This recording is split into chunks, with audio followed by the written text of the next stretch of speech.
السلام علیکم، Aiman the writer channel پر خوش آمدید۔ کیسے ہیں آپ لوگ؟ امید ہے کہ خیریت سے ہوں گے۔ میں ہوں آپ کی رائٹر ایمن قریشی، اور آج ہم پڑھنے جا رہے ہیں دھوپ چھاؤں سا ہر جائے کی قسط نمبر 2، جس کا یقیناً آپ کو بے صبری سے انتظار ہوگا۔ تو چلیے پڑھنا شروع کرتے ہیں۔ دھوپ چھاؤں سا ہر جائی، لکھاری ایمن قریشی، قسط نمبر 2۔ زندہ ہو لڑکی؟ کتنی دیر سے میں دروازہ پیٹ رہی ہوں، اور کل رات شیرفکن جتنے غصے میں آیا تھا مجھے تو لگا تھا اب تک مر چکی ہوگی۔ زہری بیگم ساڑی کا پلو سنبھالتی تنزیہ لہجے میں بولتی کمرے میں داخل ہوئی تھی۔ وہ شرمندگی سے نظریں جھکائے دروازہ کھول کر ایک طرف کو ہو گئی تھی۔ شیر نے کل رات کچھ کہا تھا تمہیں؟ وہ کھوجتی نگاہوں سے اس کا جائزہ لیتی حیات کو گڑبڑانے پر مجبور کر گئی۔ نہیں آنٹی۔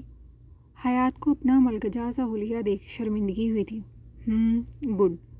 تم کل سے اب تک انہی کپڑوں میں گھوم رہی ہو؟ گھر سے بھاگتے ہوئے کپڑے ساتھ نہیں لیے تھے کیا؟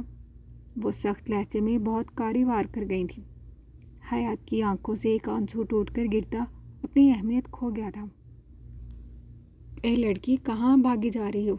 فردوس بیگم نے اسے گھر میں اچھل کود کر باہر جاتے دیکھ کڑے تیوروں سے پوچھا۔ میں تو کیا تمہارے فرشتے؟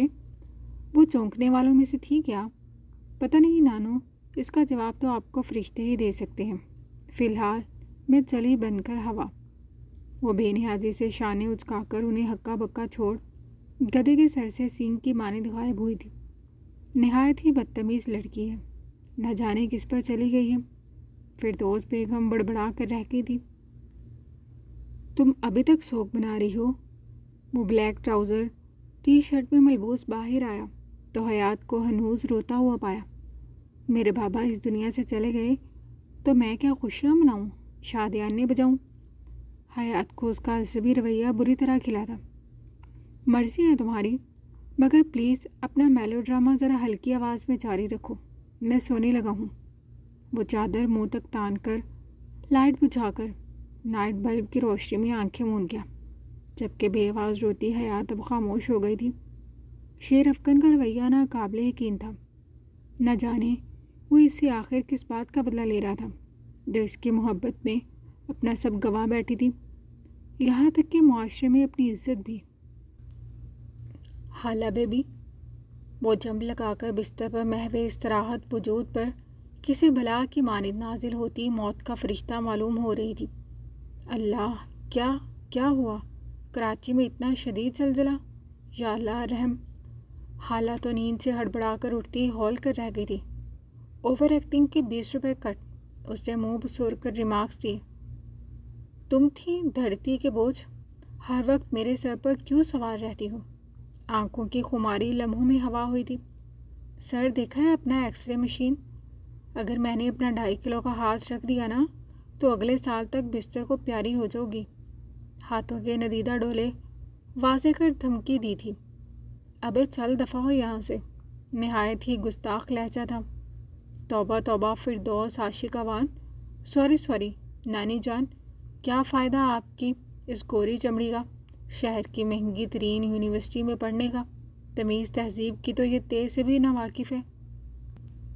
ببل گم منہ میں ڈال کر وہیں سے اونچی آواز میں مرغے کی طرح بانگ لگانے والے انداز میں ہانک لگاتی وہ مزے سے بولی، تم تو اسی غم میں مر جانا۔ ماں باپ تو مر کر چلے گئے، اس بلا کو ہمارے سروں پر مسلط کر گئے۔ حالہ عادتاً چڑ گئی تھی۔ آ جائے نا اونٹ، سوری اونٹنی پہاڑ کے نیچے، اپنی بات کا خود ہی لطف اٹھایا تھا۔ یوں جاہل، گورنمنٹ کالج کی BA پاس، حالہ اس کے قیاس پر سلگ کر رہ گئی تھی۔ ٹیکنالوجی کا یہ جدید دور تو بنا ہی میرے لیے تھا، ساری گوہر افشانیاں اس میں ریکارڈ ہو چکی ہیں۔ اب بتا، بکرے کی ماں تو آخر کب تک خیر منائے گی؟ بلند بانگ بے ہنگم چا کہکا لگاتی وہ اس کے 14 طبق روشن کر گئی۔ کیا بدتمیزی ہے یہ؟ رکو ذرا۔ حالہ جھٹپٹا کر اٹھی تھی۔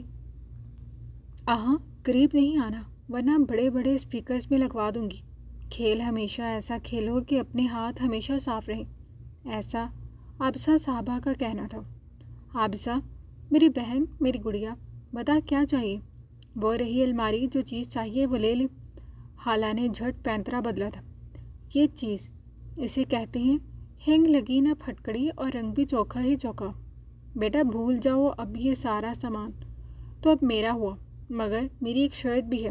وہ شرارت سے مسکراتی مدعے پر آئی۔ ہاں بولو میری بہن، مجھے سب منظور ہے۔ خالہ کو تو سب منظور تھا، مگر اپنی عزت کا فالودہ ہونا قطعی منظور نہیں تھا۔ ارتجا عباس کا نمبر دو ہیں، مگر تمہیں کیا کرنا ہے اس کے نمبر کا؟ اس کے ماتھے پر بل نمودار ہوئے تھے۔ ابھی ستیلی ماموزاد، تو میری ستیلی ماں لگی ہے کیا جو سب تجھے بتا دوں؟ سیدھی سے بتا رہی ہے یا بھیجوں یہ وائس کلپ فیملی گروپ میں، تاکہ وہ تمہارا یو کے ریٹرن کزن بھی تمہاری شیریں بیانی سے محفوظ ہو سکے؟ وہ بھی ساری لگامیں ہاتھ میں لیے بیٹھی تھی۔ بکواس نہیں دے رہی ہوں، واٹس ایپ چیک کرو اپنا، دانت کچکچا کر کہتی وہ نمبر سینڈ کر چکی تھی۔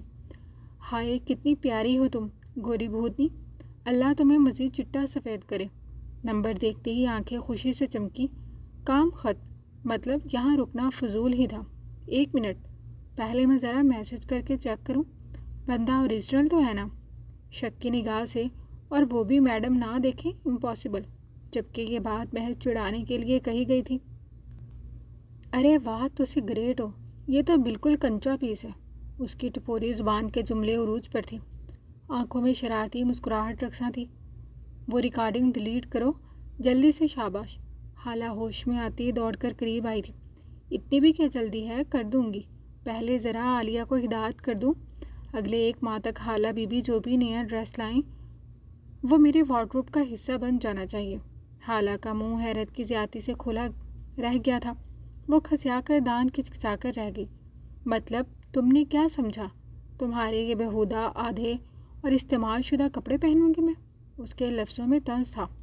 نکلو میرے کمرے سے اور دکھا لو مزید جتنی اوقات دکھا سکتی ہوں، مس سیکنڈ ہینڈ۔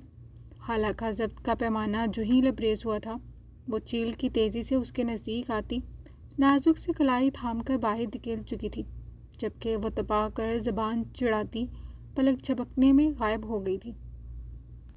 جناب تو ان سے ملیے، یہ ہیں فردوس منزل کی رونق، یہ اس کی ذاتی رائے ہے، جبکہ فردوس منزل کے مکینوں کے لیے وہ کسی کالی بلی سے کم ہرگز نہیں تھی۔